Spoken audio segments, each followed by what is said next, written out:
Right, we've got Helen Maroulis, you just qualified your weight for the Olympics. How are you feeling right now? This is your first competition back in a while outside of the challenge tournament. I feel amazing.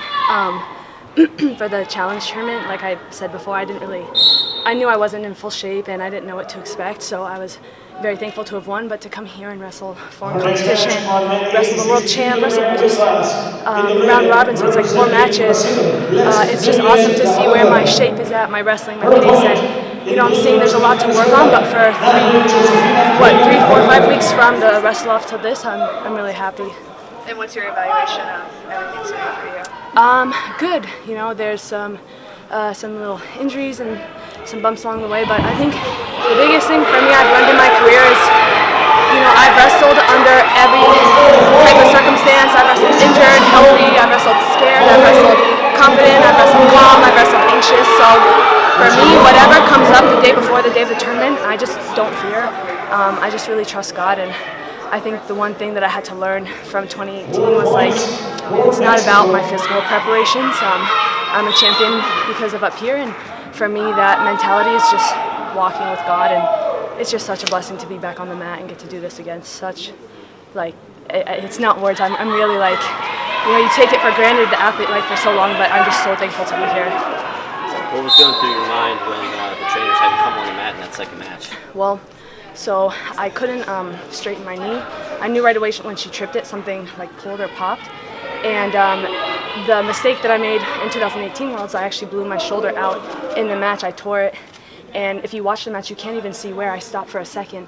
And then I go back to the center, shoot a double, get hipped into my back, and I got pinned, and I couldn't bridge. And so I never used that as an excuse or anything. That's why I've never talked about it. But what I learned from then till now is if you really have something, it's, take a second to let the adrenaline go down, assess it. I think if I had waited a little longer and assessed my shoulder and let the fear of did I do something, I think I would have just wrestled a different game plan. So with this, I was like, hey, okay, just find a way to straighten it and then tape it up, and I'll just find a way to wrestle. So that's the story.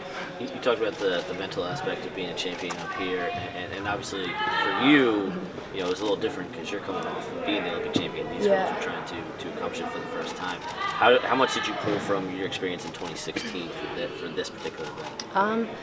That's a really good question, and I'm sure subconsciously there's things that I've pulled, but I think the biggest thing what God taught me is I'm not trying to get back to 2016 Helen. I'm 2020 Helen, and 2018 Helen made me just as much as 2016. And people are looking at the outcomes, but you don't know the process that I walked through and the same hard decisions that I had to make, the same mentally tough decisions, or just those kind of life paths or whatever that you go through. I've always just considered this my way of journeying with God and Him teaching me about myself. I think the biggest thing in taking the year off is He really showed me I'm gonna strip everything away from you so that when you come back, you know that that this is you and me, and it's not you need this person or this or that or I don't know. I'm still going through it, but it's just a really good step in the right direction. And again, it's just awesome to be there.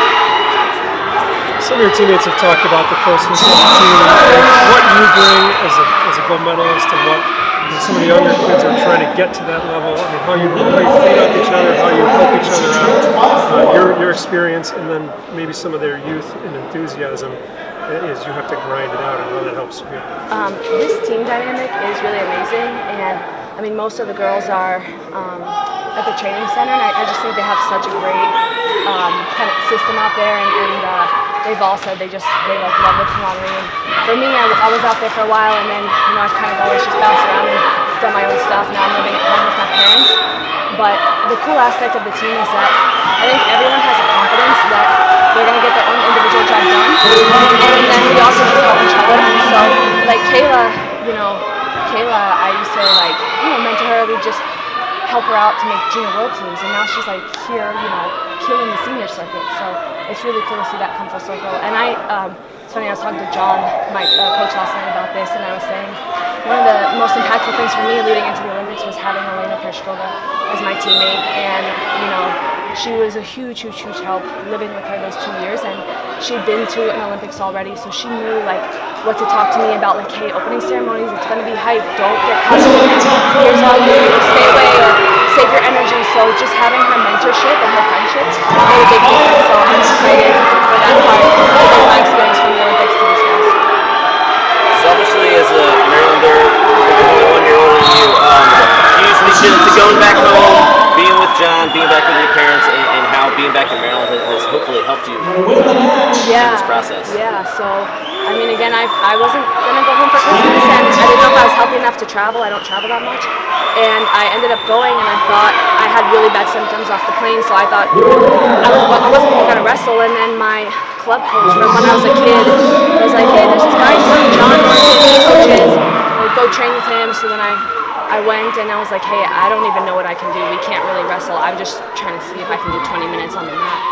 And I think being at home, one of the biggest things is having my parents, because like my dad said it, and he's like, we know you best, and we know something's not right with you, and we know you're not happy, and so we will bend over backwards to find a doctor, to find whatever we need to do.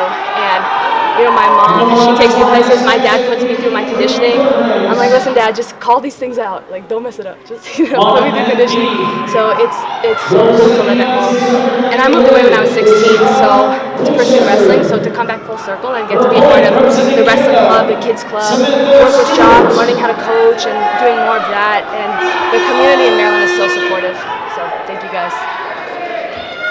Congratulations. Yeah, thank you.